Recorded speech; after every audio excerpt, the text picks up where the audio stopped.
Bom dia! Hoje é terça-feira, 11 de fevereiro e a partir de agora você fica bem informado de um jeito único. Ao longo de todo o jornal, vamos falar dos reflexos das chuvas que atingiram a Baixada Santista. E tem muito mais. Confira os outros destaques.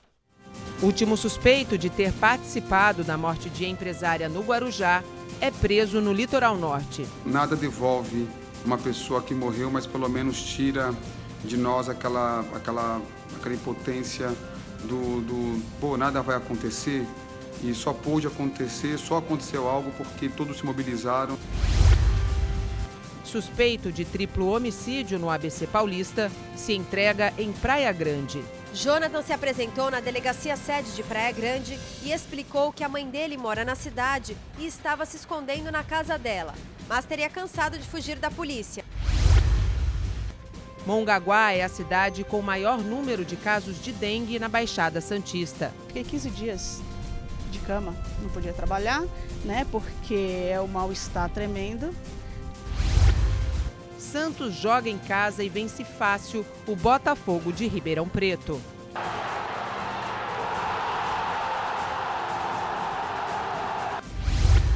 O Bom Dia Cidades já começou.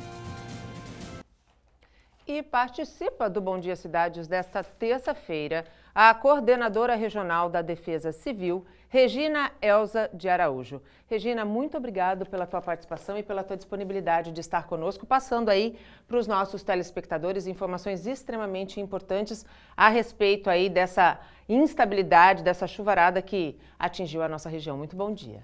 Muito bom dia.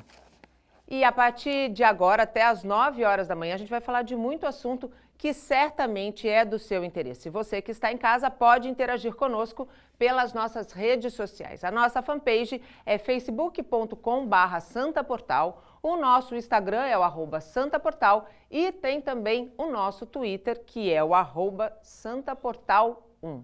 Aliás, no Santa Portal, você está sempre muito bem informado. Lá você tem os detalhes, por exemplo, da prisão de 2 suspeitos em Santos, responsáveis de instalar dispositivos para furtar caixas eletrônicos. É o famoso pescador de depósitos. Os suspeitos eles foram presos no bairro da Vila Nova, dentro de uma agência bancária. Você quer ter mais informações sobre este caso? Então, não pode perder. Acesse o santaportal.com.br. E o Lide Mulher Santos promoveu um encontro de negócios com o tema Futuro da Humanidade e Mente Brilhante. Na plateia, empresárias conectadas que assistiram palestras sobre as inovações tecnológicas e as habilidades do futuro. A tecnologia, ela não pode ameaçar a gente tem que ver a tecnologia como uma oportunidade de crescer. Informações importantes para enfrentar o mercado cada vez mais competitivo. Eu acho que a questão da gente ver o futuro de forma mais rápida e também usar a parte da inteligência emocional, que é um tema hoje em dia muito atual, eu acho que trouxe ainda mais, pode dar-nos muita mais visibilidade, assim, ampliar os horizontes, né? Eu achei muito interessante. O que eu achei legal de hoje é que eles conseguiram juntar 2 assuntos, a tecnologia, 2 assuntos importantes, a tecnologia, o avanço da tecnologia e a forma como você vai lidar com seus sentimentos em relação a isso. Acho que são assuntos muito complementares e importantes da gente considerar. O encontro foi realizado pelo Lide Mulher Santos para promover o entendimento sobre as tecnologias exponenciais e as qualidades exigidas para os profissionais do futuro. A gente vai agora entrar numa era tecnológica avançadíssima, né? A gente vai crescer 100 anos em 10, então faz parte da evolução e a palestra mostrou não só essa questão prática da tecnologia, quanto a emocional também, né? E é um ambiente que você vai discutir negócio, você vai discutir a região, você não vai discutir aqui a concorrência, as diferenças, mas sim o que pode unir as empresas. Fazer com que todas possam crescer junto. Crescer junto e a região crescer também junto, né? É isso, crescer junto.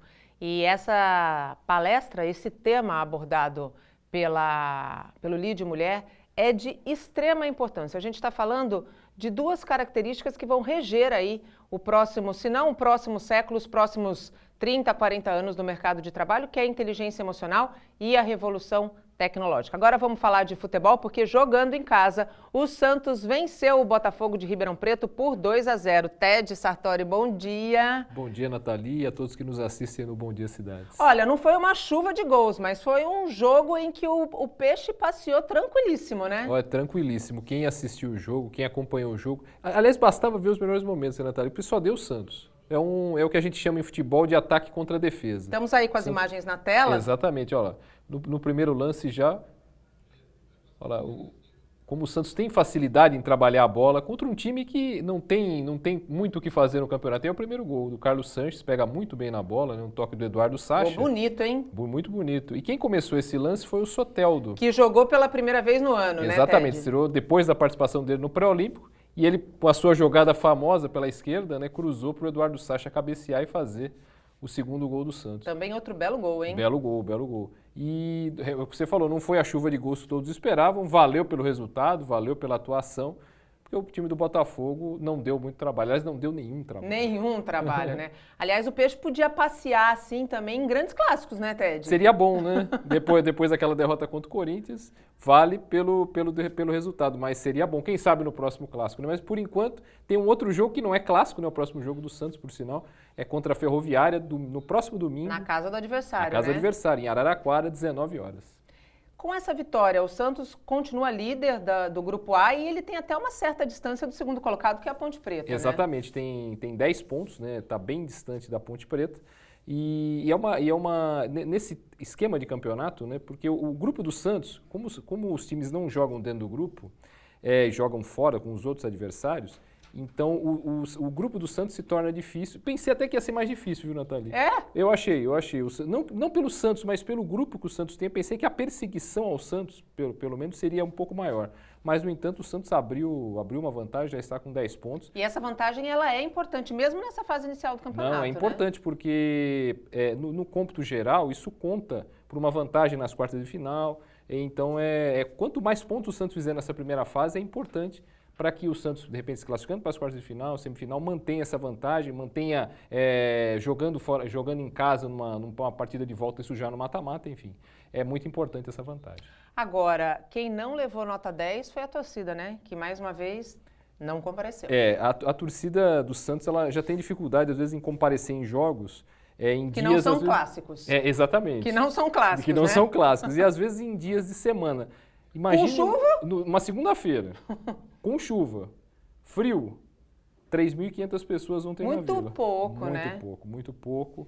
Não chega a ser uma surpresa, como você Sim. falou, mas também há as condições que contribuíram contra esse baixo público. Mas, infelizmente, não é de se espantar. Aqui no próximo jogo, em casa, a torcida do Santos compareça um pouco mais e que os gols compareçam também. Compareçam também, né? Porque daí a gente pode dar 10 e 10 para os dois times. Uma coisa puxa a outra, é sempre bom lembrar.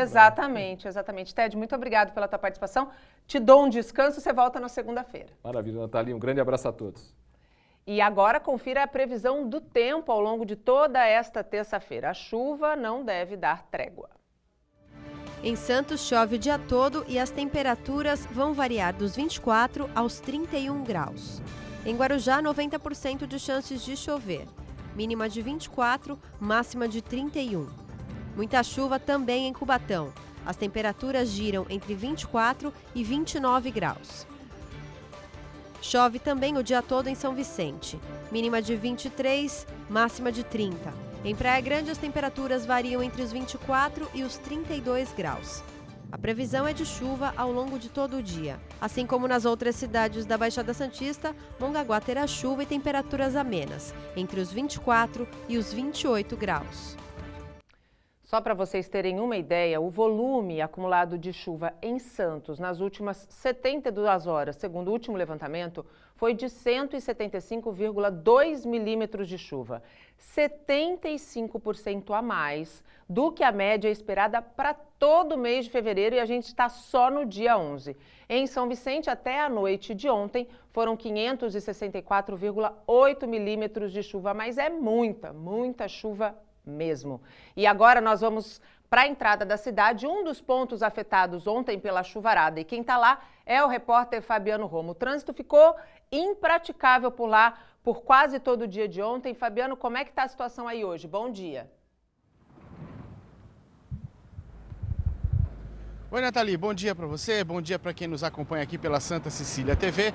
Olha, eu vou pedir para o Josivan Lima mostrar para a gente como é que está o trânsito agora. Fluindo bem, está intenso como é normal para essa hora do dia aqui na entrada da cidade, né? Mas flui bem. A gente não vê mais nenhum ponto de alagamento, cenário bem diferente do que a gente encontrou ontem, como você bem disse, viu, Nathalie? A gente vê aí, ó, no sentido São Paulo indo, tranquilo, aqui no sentido de quem vem para Santos, a chegada aqui está um pouco mais intenso, mas flui bem o trânsito. Você estava dizendo, Nathalie, da chuva, né? A gente tem um dado aqui que o acumulado de fevereiro inteiro é de 490 milímetros. Olha, como você mesma disse, é muita água, é muita água. Para você ter uma ideia, choveu 65% a mais do que o previsto para chover em todo o mês.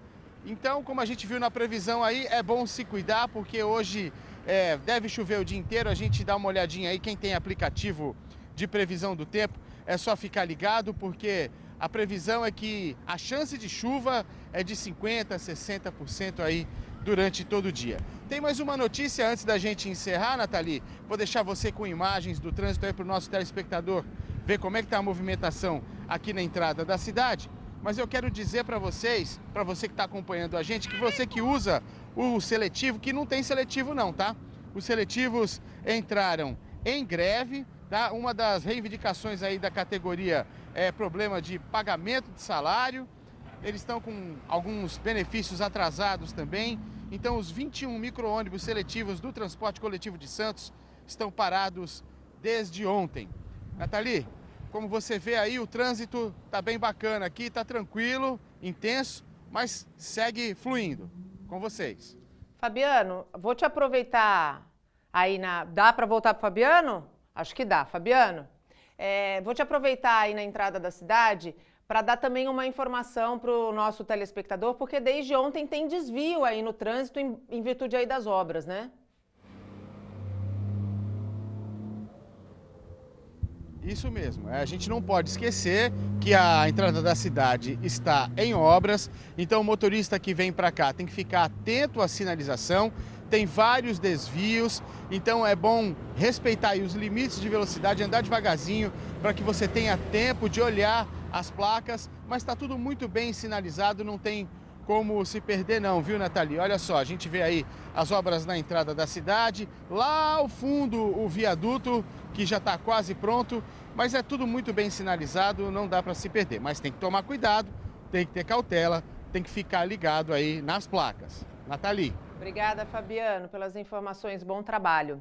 E com toda essa chuvarada, muitos motoristas perdem as placas dos carros. De acordo com a CT, em dias de muita chuva, como por exemplo a que foi registrada ontem, os agentes costumam encontrar de 15 a 20 placas quando as águas baixam. E embora não seja responsabilidade da companhia, eles recolhem e deixam à disposição dos proprietários através do saque da CT. Presta atenção nesses números. É o 0800 77 19194, vou repetir. 0800 77 19194 e tem também o 3233 3236. E agora as informações atualizadas do sistema de travessia de balsas. Neste momento estão em operação 7 embarcações. O tempo de espera entre São Sebastião e Ilhabela é de 30 minutos. Aqui entre Santos e Guarujá é de 15 minutos do lado de Santos e do Guarujá 25 minutos. A capacidade de veículos aí está em 620 veículos por hora. Nós estamos vendo as câmeras da Dessa, onde mostra o lado do Guarujá, na avenida principal que dá acesso ao Bolsão. E neste outro lado aqui a gente está vendo as câmeras da Dessa no Guarujá. A gente também tem Bertioga Guarujá, com 30 minutos de de espera, uma embarcação, Iguape-Jureia, 30 minutos, Cananéia e Ilha Comprida, também 30 minutos, Cananéia e Continente, 30 minutos, Santos e Vicente de Carvalho. As barquinhas estão com uma espera um pouco maior, 20 minutos de cada lado, e Cananéia e Ariri está sem espera. E no sistema Anchieta Imigrantes, o motorista encontra lentidão na chegada a São Paulo, do quilômetro 20 ao 17 e do quilômetro 13 ao 10. Pela Imigrantes, do quilômetro 16 ao 14, devido ao excesso de veículos. E atenção, a interligação Planalto está bloqueada, sentido capital, por conta da formação de neblina no trecho. O tempo está encoberto, bastante encoberto, com chuva em pontos isolados e neblina no topo da serra. A visibilidade é parcial e, neste momento, a operação é de 5x5. E o terceiro suspeito de participar da morte da empresária Virgínia Tavares Ferraz Ramos, de 38 anos, foi preso. Marcelo Adriano de Jesus foi encontrado em São Sebastião, no litoral norte. A empresária foi covardemente assassinada depois de sacar R$ 2.900 no banco. O crime foi em frente à esmalteria dela, no Guarujá. A foto do terceiro suspeito, Marcelo, foi divulgada no perfil do Facebook do marido da Virgínia, o Cláudio Fernando Aguiar, que depois da prisão do criminoso mandou um vídeo para a nossa redação. Para mim foi algo muito importante porque ele era o proprietário do carro e foi quem idealizou esse projeto, uma vez que ele foi buscar um determinado ponto, combinou com outro, buscou o gordo, que foi o que fez todo o trajeto. Foram 20 quilômetros seguindo a Virgínia para, no final, matarem a minha esposa por conta de R$ 2.900. Isso não fecha para mim um ciclo, porque nada devolve uma pessoa que morreu, mas pelo menos tira de nós aquela impotência pô, nada vai acontecer. E só pôde acontecer, só aconteceu algo porque todos se mobilizaram e eu fiquei muito contente de ter a participação da Polícia Civil, da Polícia Militar, do Judiciário e principalmente da população civil, que através de muitos vídeos conseguiram apontar cada um deles. E eu agradeço a todos por esse apoio. Muito obrigado. Olha, Cláudio, é a nossa obrigação, enquanto veículo de comunicação, acompanhar esse caso até o fim. Foi um brilhante trabalho realizado pela Polícia Civil e pela Polícia Militar. Trabalharam em conjunto, prenderam rapidamente os 2 primeiros suspeitos e era só uma questão de tempo para prender o Marcelo, que não era só o dono do carro, era também o dono da arma que matou covardemente a Virgínia, uma mulher que deixa filhos, que deixa um marido, que tinha uma vida inteira pela frente e que foi covardemente assassinada com 3 tiros numa tentativa de roubo, na verdade, num assalto mesmo, não foi nem uma tentativa, foi um assalto que acabou se transformando num latrocínio, roubo seguido de morte.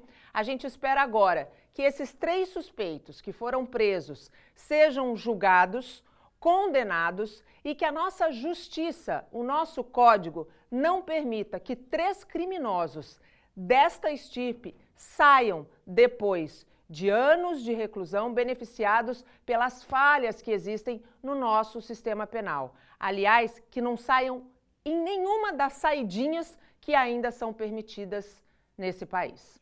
E foi transferido para a delegacia de São Bernardo do Campo o suspeito de ter participado da morte de uma família carbonizada no ABC Paulista. O homem foi preso em Praia Grande. As mandantes do crime seriam, segundo a polícia, a filha do casal assassinado e a namorada dela.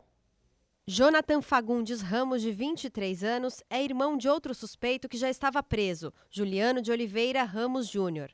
Os dois são primos de Karina Ramos, namorada de Ana Flávia Gonçalves, filha e irmã dos 3 mortos. Jonathan se apresentou na delegacia sede de Praia Grande e explicou que a mãe dele mora na cidade e estava se escondendo na casa dela, mas teria cansado de fugir da polícia e, por isso, decidiu se entregar.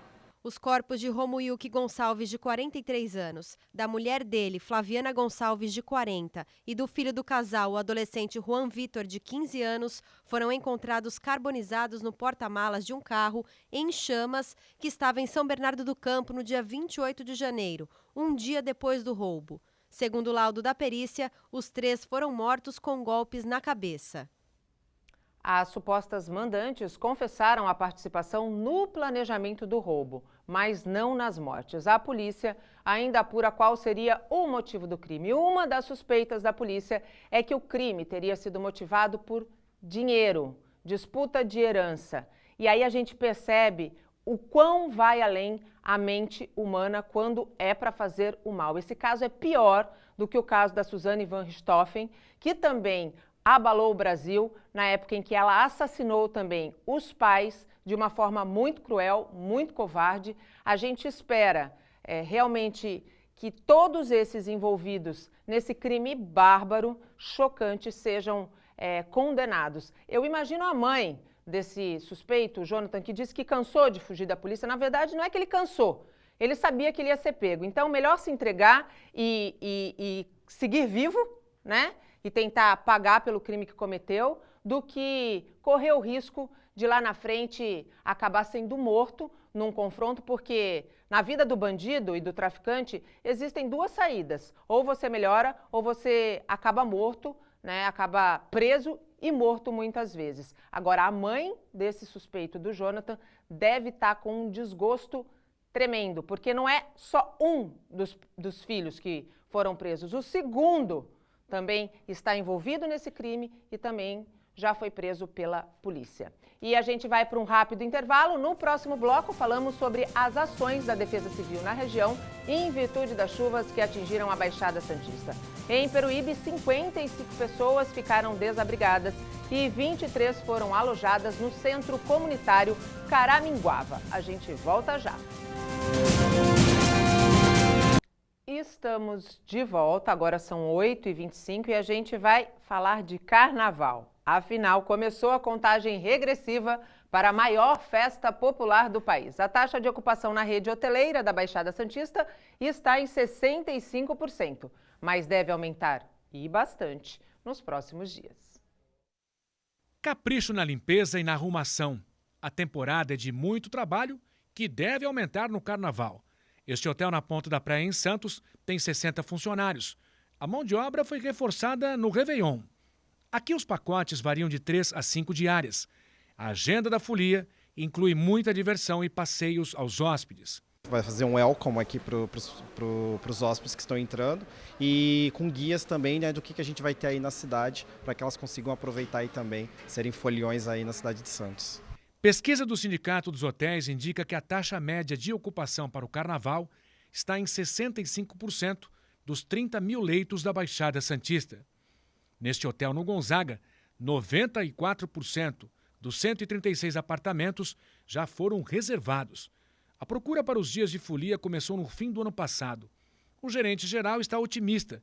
Espera que todos os quartos sejam ocupados, se o tempo ajudar. Uma ocupação muito boa, é a segunda melhor dentro do período do ano. A primeira ainda é o Réveillon, a segunda com certeza é o Carnaval. Então hoje representa bastante turista na cidade, bastante folia e bastante gente feliz. Essa é o que representa para nós hoje o Carnaval.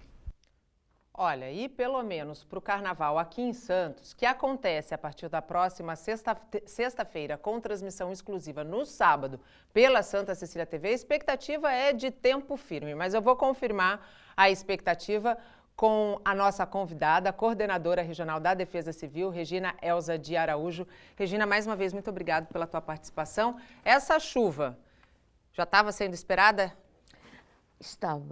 Estava não com esse volume, que a gente tem sempre dois sistemas, é o Ninho e Laninha.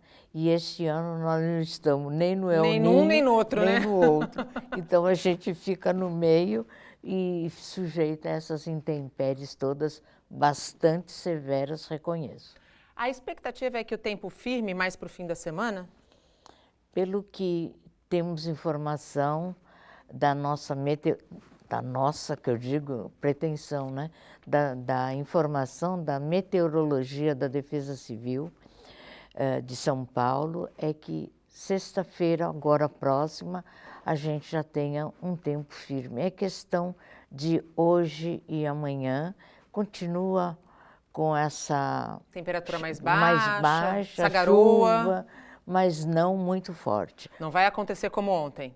Não. A previsão não é aquela chuva forte igual a de ontem? Não, pelo menos é a previsão, o nome mesmo de uma visão antecipada, mas de repente a coisa pode mudar, mas tudo leva a crer que sexta-feira a gente já tem o sol brilhando, a temperatura já tenha sido, vamos assim dizer, elevada, bem mais elevada, e a gente continue aí até, como eu ouvi, no Carnaval, não é? Regina, dá para a gente elencar das 9 cidades da nossa região, qual tem a situação mais preocupante ou todas estão em estado de alerta, se assim a gente pode dizer? As 9 cidades da minha área, eu respondo pela Metropolitana de Santos, todas estão em atenção. Todas não, com exceção de Peruíbe, que está em alerta. É a única cidade, o único município que nós colocamos já desde o dia 4 por conta da queda daquelas pedras ali na estrada do Guaraú. Então, por uma questão de segurança, aquela estrada está sendo monitorada, não passa um trânsito livre, não. Vai controlado, depois é que volta, é algo seguro, mas é uma segurança relativa por conta das chuvas que caíram nessas últimas horas. Mas Peruíbe é a única cidade que nós colocamos já no dia 4 com os responsáveis pelo relatório técnico que foi elaborado pelo IPT, Instituto de Pesquisas Tecnológicas, e o que veio nos dar atendimento foi aquilo que nós reconhecemos como tecnicamente o número 1 do Brasil, Nestor Kenji Yoshikawa, geólogo de rocha. E ali aquela região, ela é formada, ela tem uma formação rochosa e a gente está falando de encosta, né? Quando a gente está falando de rocha, encosta, chuva, ambiente úmido, a gente pode esperar que haja um desbarrancamento. Com certeza, principalmente porque ali passa, como eu disse, o transporte, para quem vem de Peruíbe, tem que atravessar a estradinha para ir lá para o Guaraú. Então, tem a passagem de muitos veículos e nós estamos em férias ainda e carnaval aí. Mas o pessoal, o Major Dutra é o secretário de Segurança e é o coordenador da Defesa Civil em Peruíbe. Ele já está orientado, a gente mantém um contato a miúde por telefone, por e-mail, por qualquer coisa. E são todos, não só Peruíbe, mas todas as demais cidades, todas estão em prontidão 24 horas. Regina, aqui em Santos a gente tem uma situação muito particular que é dos morros, né? Nós tivemos ontem um deslizamento no Morro da Penha. Como é que é feita, para quem está em casa entender, o monitoramento dos morros? Primeiro lugar, todos os municípios têm equipes.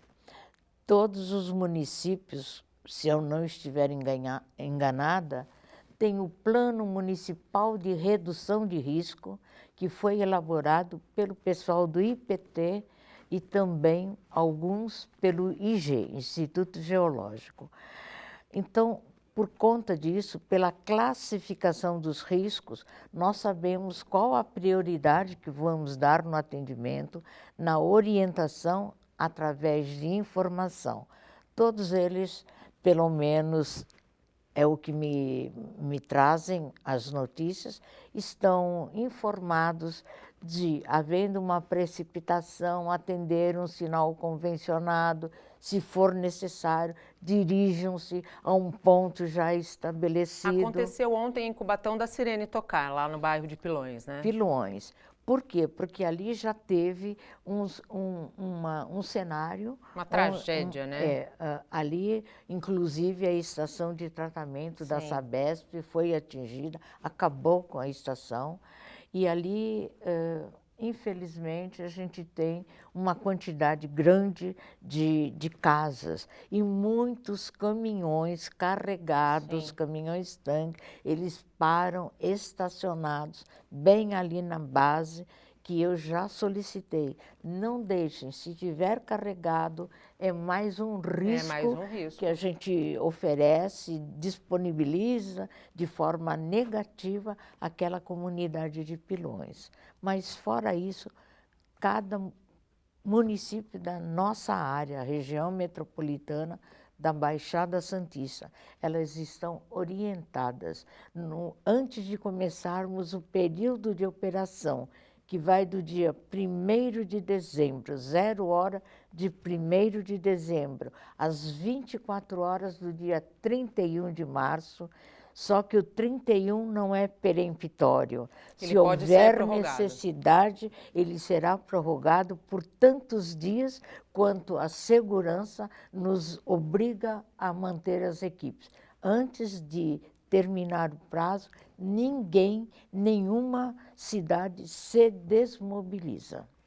Quando você fala deste período de operação, a gente está falando diretamente do PPDC, né? PPDC escorregamento. PPDC escorregamento. Aliás, um plano que foi redigido e criado por você. Em 1988, eu ainda era regional da Sabesp, eu tive que assistir e tive que disponibilizar equipamentos e pessoas, porque era carnaval. Carnaval de 88, perdemos 10 vidas na cota 95 em Cubatão. Foi aí que a gente viu a nossa obrigação enquanto cidadão de disponibilizar conhecimento e buscar quem possa nos ajudar a criar uma ferramenta de segurança. E essa ferramenta veio em forma de orientação, que é o nosso famoso PPDC, Plano Preventivo de Defesa Civil, específico para escorregamento. Nós também desenvolvemos um aqui na nossa área, que é o de ressaca. Por conta? Exatamente. Da influência do tempo nas nossas marés. Com certeza. E nesse período de anteontem para ontem, a gente teve a coincidência, né, também com a maré alta. Da lua cheia. Da lua cheia. Da lua cheia. Aliás, nós temos aqui na Unisanta um núcleo de pesquisas hidrodinâmicas, né, que diariamente fornece boletins, inclusive, para orientar a navegação dos navios, porque essas marés, elas muitas vezes, elas param o tráfego de navios, inclusive. Com certeza. Não esqueçamos que Santos é o maior porto da América Latina. Ele entra ali, ele tem um canal até chegar ali para poder aportar.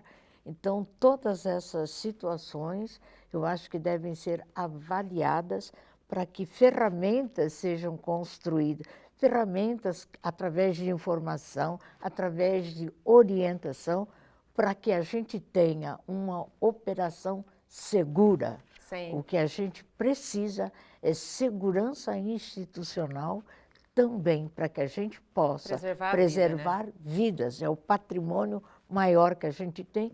Eu costumo dizer, vida não tem preço. Não tem preço. Regina, você tocou num ponto que eu acho que é o fundamental, a questão da segurança à vida.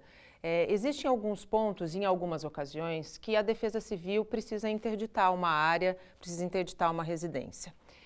E nem sempre o dono daquela casa quer sair do imóvel, não compreende, tem medo que as suas coisas sejam saqueadas, tem medo que sejam roubados. Neste caso, a Defesa Civil, ela conta com a ajuda da Polícia Militar, né? E da Civil também. Por quê? Porque a Defesa Civil, como o próprio nome indica, né, denomina defesa. Defesa de um cenário onde está inserido o principal dos atores, que são as pessoas. Eu costumo dizer, vida não tem preço. Ela vale para o mais pobrezinho até para o arquimilionário. Perdeu, perdeu. Então, Exato. nós estamos aqui exatamente para desenvolvermos ferramentas. E, em cima da sua colocação, eu talvez me atreva a dizer, as pessoas relutam em deixar as casas com medo de que, na sua ausência, elas sejam saqueadas. O pouco Quer dizer, que tenham... o pouco, desculpe, é aquela coisa do pobre sendo roubado por um miserável, porque quem faz esse tipo de ação não tem outra qualificação, é um miserável, você é inescrupuloso, você não tem senso, né? É uma situação crítica onde todo mundo se junta para salvar o que tem de mais importante um ser humano, que é a vida. Sem dúvida. E você busca, na ausência dessa pessoa, que já é pobre, a maioria ocupante de área de risco, Exatamente. Eu acho que é um crime. Por isso que, tendo que sair, nós não vamos abrir mão da segurança do morador. Ela sairá sim, porque aí a gente exerce o poder de polícia que nós temos, ela sairá e a casa será colocada em segurança pelos equipamentos que tem, não sei se é Guarda Civil, se é Polícia Militar, não sei, mas tem que ser, porque é uma situação de emergência. E eu costumo dizer, vida não tem preço, perdeu, perdeu. É isso mesmo. Ninguém ressuscita.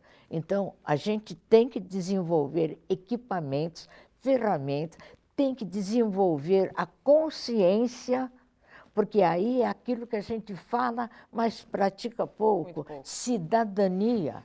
Cidadania e decência, né? A gente precisa oferecer e ofertar para essas populações mais pobres condições dignas de vida, né, Com Regina? certeza.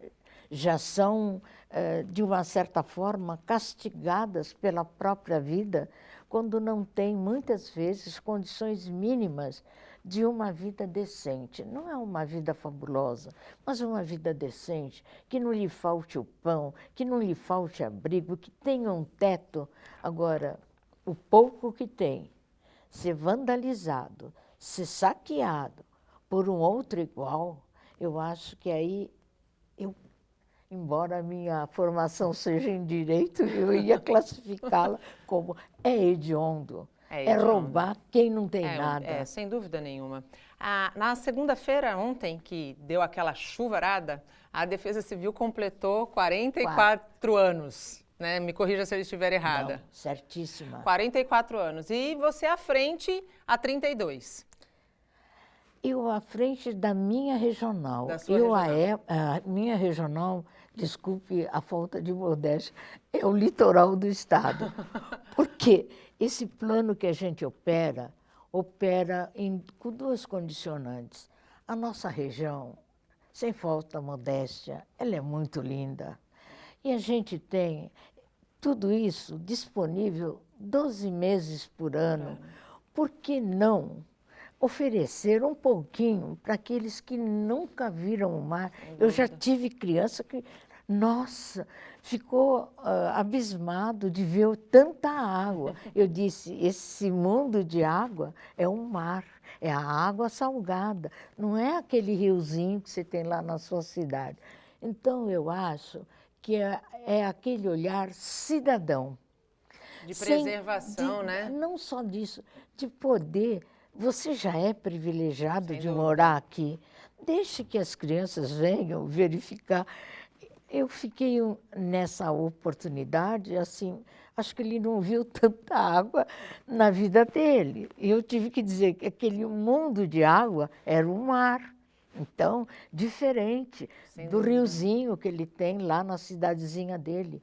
Eu acho que você pode transferir conhecimento sem humilhação. Leve informação, diga a ele, seja bem-vindo sempre. Nós somos privilegiados, temos tudo isso 12 meses por ano. 24 horas por dia, Também, né? 7 dias na semana. Hoje, eu digo, até 31 de março, a minha equipe pode estar torcendo o nariz, né, muito reservadamente, dizendo, ela é danada. Não, até 31 de março, a equipe 24 horas. Segurança não tem preço, segurança é o que a gente pode oferecer e é isso que a Defesa Civil faz em prol da comunidade. Por isso, ela é defesa. Sem dúvida. E é civil, é para a comunidade como um todo. E quem tiver interesse pode receber alerta de chuva pelo SMS do celular também, né, Também, Regina? 40 mil, é o 40199, disposição 24 horas. Nós temos lá toda a informação e nos períodos críticos a gente costuma também mandar os alertas. Pelo SMS. Eu recebo. Recebe. Eu recebo. Está inscrita, está lá cadastrada, recebe. É um serviço público disponibilizado à comunidade para que faça uso da melhor forma dessa ferramenta. Não dá para a gente estar em todos os lugares, mas dá para a gente oferecer informação. É aquilo que vocês, através da mídia, levam. Por isso, o papel é extremamente importante, porque vocês são formadores de opinião, levam informação, gerando segurança e, quem sabe, até dando aí um caminho do que fazer nessas horas. Sem dúvida. Informação é a base de tudo. E em nome do meu governo, o governo do Estado de São Paulo, em nome da minha coordenadoria regional, que está diretamente ligada à Secretaria da Casa Militar, que junto com a Casa Civil forma o gabinete do governador do Estado, a gente agradece a oportunidade. Nós é que agradecemos. E estamos aí à disposição. Você, não sei qual dos seus colaboradores aqui, conseguiu o meu celular, não me deixou chegar em casa ontem, me pegou pelo caminho e eu estava esperando um telefonema de São Paulo, porque talvez eu tivesse que subir hoje, porque não pudemos subir ontem, né? Mas deu para estar aqui, isso é o mais importante. Não só o mais importante, eu acho que quando há boa vontade, a gente consegue encontrar um caminho. E eu estarei sempre à disposição quando o fator for levar informação. Tenho as informações mais atualizadas, eu tenho a informação dos 9 municípios, eu tenho a contrapartida do Estado que me manda direto. Então, usem esse canal para que leve segurança à nossa comunidade aqui da Baixada Santista, os 9 municípios. A minha área vai de Bertioga, divisa com o Vale do Paraíba, até Peruíbe, divisa com o Vale do Ribeira. Então, eu acho assim, eu vou usar um slogan que a gente já fez, Chapinha. Defesa Civil somos todos nós. É aquele que estiver mais próximo e tiver condição de salvar, faça. Exato. Porque vida não tem preço, perdeu, perdeu. Perdeu. A gente vai para um rápido intervalo. A Regina continua aqui, mas a gente segue falando de chuva do ponto de vista de saúde. Quais são as doenças, as principais causadas pelas enchentes? Não saia daí, até já. E estamos de volta e chegamos ao último bloco do nosso programa. Sete seu relógio, agora são 8 horas e 49 minutos e as cidades da Baixada Santista registraram aumento no número de casos de dengue em 2019. A pior situação foi em Mongaguá. Mutirões, campanhas educativas, o trabalho de prevenção foi intensificado, mas no ano passado não foi suficiente para conter o avanço do mosquito Aedes aegypti. As cidades da Baixada Santista registraram cerca de 1.700 casos de dengue em 2019. Em comparação com 2018, houve crescimento de mais de 1.300%. O maior aumento foi em Mongaguá.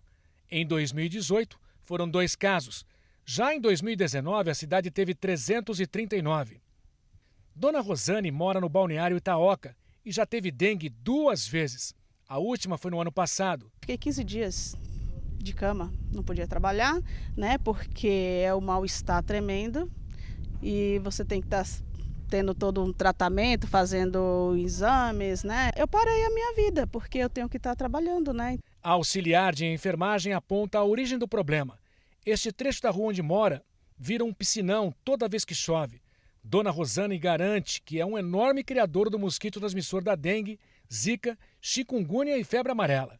Tem um rio aqui do lado, né, que vocês estão vendo aí a situação. Você entra aqui e já está o foco.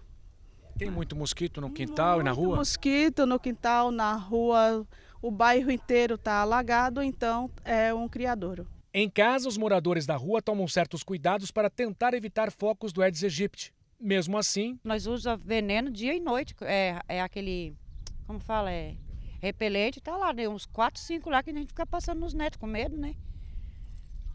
Tá difícil aqui, tá muito difícil aqui. Preocupados, os moradores pedem providências urgentes às autoridades. Que eles parem de passar um fumacezinho aí que faz de conta e que onde está cheio de água igual está aqui, eles nem passam, porque o carro da prefeitura não pode entrar aí nessa água. Que eles parem de fazer isso e façam sério em relação às enchentes, em relação a um monte de coisa e em relação à dengue. Em nota, a assessoria de imprensa da Prefeitura de Mongaguá disse que tem feito palestras para conscientizar a população. Não basta só palestras, é preciso ação. A população tem responsabilidade sim no combate à dengue, mas a administração pública precisa garantir que rios como esse não se formem e não fiquem aí com água parada por muito tempo. Sobre a reclamação dos moradores do bairro Itaoca, informou que a Diretoria Municipal de Serviços Externos deve ir ao local mostrado na reportagem assim que as chuvas pararem para verificar o que pode ser feito. Vamos rezar aí para São Pedro realmente fechar a torneirinha para que os moradores de Mongaguá possam receber, se não uma solução definitiva, algo que resolva bem o problema. E a gente segue falando de chuva, agora está aqui conosco no estúdio o clínico geral Roberto Debski. Doutor Roberto, bom dia. Dengue é só um dos problemas quando a gente tem muita chuva, água, alagamento, e não é o dos mais comuns, porque esse é o reflexo, né? Quando a água ainda não escoou. Quando as pessoas vivem um dia como o de ontem, não tem como não passar pela enchente. A quais riscos elas estão sujeitas? A quais doenças? Bom dia. Bom dia, Nathalie. Parabéns pelo programa, parabéns a Santa Cecília. Está tudo muito bonito aqui, muito sucesso. Bom, a chuva, principalmente como foi ontem, que foi um caso atípico com muito volume, as pessoas precisam se cuidar para não se submeter, para não entrar em contato com essa água, né? Essa água da enchente que mistura com água de esgoto e aí pode ser transmitidas uma série de doenças infecciosas por esse contato com essa água. Então, usar botas, não entrar em contato com a mucosa, com a pele, né, evitar esses caminhos, mas nem sempre isso é possível. Isso é possível, exatamente. Quando isso não é possível, por exemplo, as pessoas que saíram de casa antes desse toró todo e foram surpreendidas por esses alagamentos e não tinham muito o que fazer. O que eles devem fazer assim que chegam em casa, doutor? Uma medida que nem sempre vai surtir efeito, mas tomar banho, se lavar bem, né? E se houve contato em casa, ver se houve alguma enchente em casa, às vezes descartar alimentos, descartar produtos que tiveram contato com essa água, nem sempre é necessário, suficiente lavá-los. Às vezes a pessoa tem, até em casos extremos, seus móveis todos contaminados por essa água, chuva, de enchente. Está vendo imagens aí de água muito poluída, muito suja mesmo. Exatamente. É a mistura de água da rua suja, que tem fezes de animais, com esgoto, então é uma situação caótica mesmo, que põe em risco a saúde de todos, principalmente aqueles que têm imunidade mais comprometida, idosos, né? Crianças.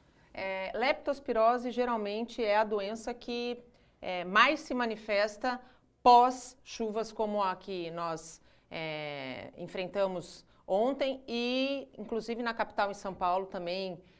São Paulo ficou embaixo d'água. No caso da leptospirose, qual é o tratamento, doutor? Então, a leptospirose é uma doença infecciosa, se fala que é a doença da urina do rato, né? Então, quando se tem contato, às vezes até um pequeno ferimento ou uma lesãozinha, pode penetrar esse micro-organismo e a pessoa pode ter sintomas, desde sintomas muito fracos, como aparentar ser uma gripe, com dor muscular, dor na panturrilha, etc., até casos graves que podem evoluir para insuficiência hepática, insuficiência renal. Então, não é para alarmismo, né? Mas se a pessoa começar a ter sintomas após entrar em contato com a água da chuva, com a água de enchente, ela deve procurar um serviço médico, relatar os seus sintomas e o tratamento vai ser, muitas vezes, um antibiótico e medidas como hidratação, às vezes precisa até uma internação, até em UTI, devido à gravidade do caso. Há risco de morte, por exemplo, quando a gente fala de uma doença causada pela chuva, se assim a gente pode definir. Sim, existe risco de morte para algumas doenças, né, que podem evoluir para um quadro mais grave, não é o comum, não é o mais comum, mas pode sim, por isso que as pessoas precisam estar atentas aos seus sintomas, sem alarmismo, procurar um posto, um atendimento, um pronto atendimento médico para poder ser orientada e ser feito o diagnóstico e o tratamento adequados. Além da leptospirose, quais são as outras doenças que podem acontecer em virtude aí de contato com água suja das enchentes? São diversas doenças, diarreias infecciosas, bacterianas, não é? Com sintomas gastrointestinais, diarreia, vômito, desidratação, hepatite A e também cólera, febre tifoide, por conta da água também parada, como mostrou agora há pouco, a dengue, zika, chikungunya. Ou seja, sempre que há uma situação dessa com chuva e com acúmulo de água e com contato com água contaminada, todo cuidado é pouco, porque a saúde fica realmente comprometida. E geralmente os primeiros sintomas, quando se trata de uma doença infecciosa, é o corpo manifestar que está tentando combater uma febre. Geralmente os sintomas iniciais são sintomas inespecíficos, então febre, dor no corpo, cefaleia, dor de cabeça, mal-estar, prostração, inapetência, são sintomas gerais. Muitas vezes o organismo combate, aquilo fica por isso mesmo, não evolui e muitas vezes, dependendo da imunidade de cada pessoa, isso pode evoluir para quadros mais graves de todas essas doenças que nós falamos, a leptospirose, as diarreias, não é? Até cólera e outras doenças mais graves também, hepatite. Procurar atendimento médico, tomar o remédio adequado e nem pensar em se automedicar, né, doutor? Não, automedicação para nenhum caso e nenhuma espécie, não é? Então, principalmente quando há risco de doenças mais graves, como nesses casos que nós estamos citando, nunca faça automedicação, sempre procure a orientação de um posto de saúde, de profissionais que estão aptos e treinados para fazer o diagnóstico, acompanhar nesse tratamento. Infelizmente, o nosso tempo acabou. O Bom Dia Cidades dessa terça-feira está terminando, mas antes eu gostaria muito de agradecer a participação da Regina aqui conosco, coordenadora regional da Defesa Civil. Regina, muito obrigado pela tua disposição, pelas importantes informações prestadas ao nosso público, ao telespectador que nos acompanha. Seja sempre muito bem-vinda. Muito obrigada. À disposição sempre. Doutor Roberto, muito obrigado pela tua disposição. Como bem disse a Regina, e é o que eu acredito também, informação é o melhor remédio para a gente combater qualquer tipo de doença, qualquer tipo de problema. Muito obrigado pela tua presença. Eu que agradeço. E ao longo da nossa programação, você fica bem informado com o Boletim Santa Portal. Às 7h30 da noite, tem Caderno Regional com o resumo das notícias do dia com o Irineu Alves. E claro, ao longo de todo o dia, notícias da nossa região, do Brasil e do mundo no Santa Portal. Eu volto amanhã, às 8 horas da manhã, com informação de qualidade, sempre de um jeito único. Tchau!